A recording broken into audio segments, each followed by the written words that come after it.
Typically, when you set out to make a game, you have an idea that you think it's going to be fun. You dive into designing and implementing that idea, and eventually you find yourself with a prototype. This is the point where it's time to take a step back and look at it with fresh eyes. Is it fun, or is it boring? How close are you to finding the fun? Did your original idea hold up, or do you need to replan? Do you need a fun doctor? I'm Tess Tanenbaum, and today I'm going to be talking about the importance of the first 30 seconds of your game. These videos will be short, and I'll end each one with an exercise that you can apply to your own game design practice. Because many of you are making games that are meant to be portfolio pieces before going on the job market, I'll be talking a bit today about how to design with a recruiter or hiring manager as your audience. Most games are built around the idea of progression. They become more difficult, but also more rewarding over time. Here we see a simple linear awesomeness curve. The player character is less awesome at the beginning and more awesome at the end. But back in 2011, Keith Fuller estimated that 90% of players who start games never finish them. What does this mean for you if you're a designer and you've created all of these amazing, fun, exciting systems, but they don't come online until the player has leveled their character up and slogged through hours of introductory and low-level content? Does this mean that only 10% of players get to experience the really good stuff? The last thing you want as a designer is to pour your heart into an awesome system and then have it completely overlooked or ignored by most of the people who play your game. And so, many designers don't save the good stuff for the end. What do all of these games have in common?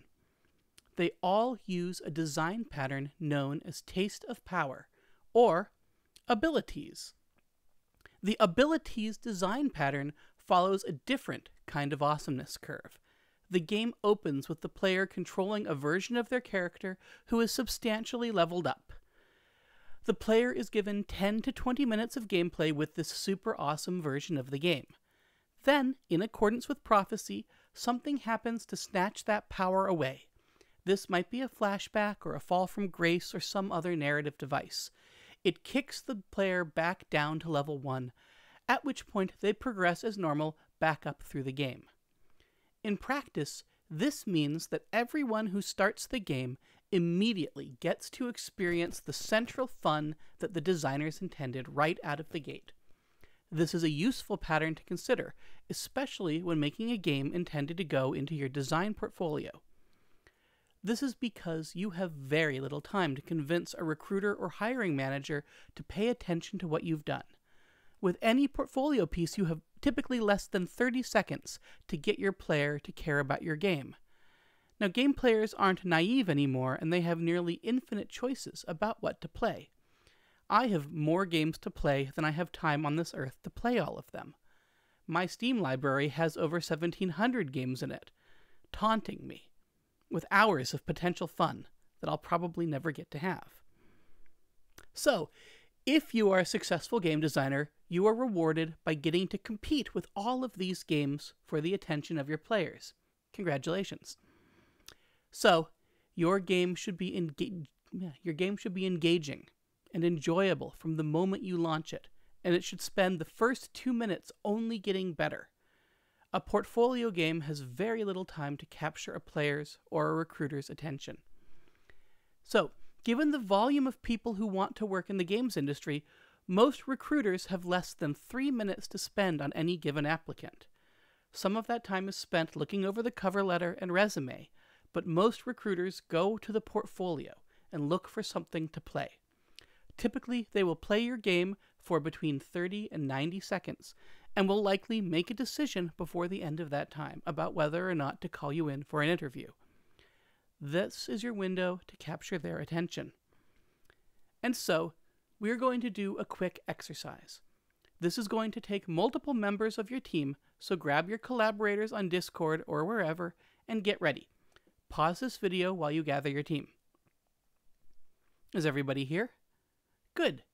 Now decide on one of you to be the timekeeper, one of you to be the note taker, and one of you to be the player. Pause here until you're ready to move on.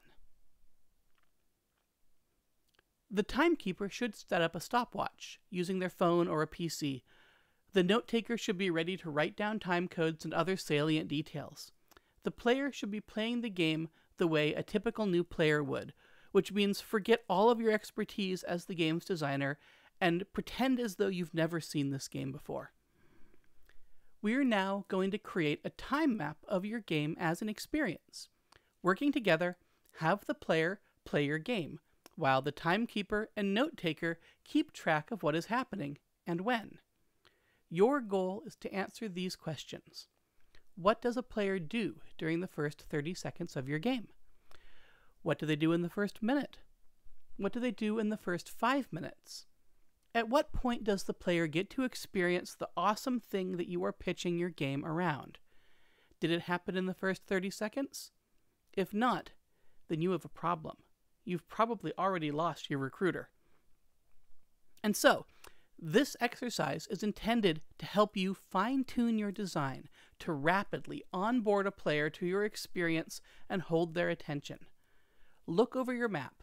How can you modify your design so that your player knows what is fun about your game as soon as possible? What are the aspects of the first 30 seconds that are standing between your player and the fun? Go back to the drawing board, redesign, iterate, try it again. And that's it for the first Fun Doctoring lecture. I'll see you soon with more game design tricks.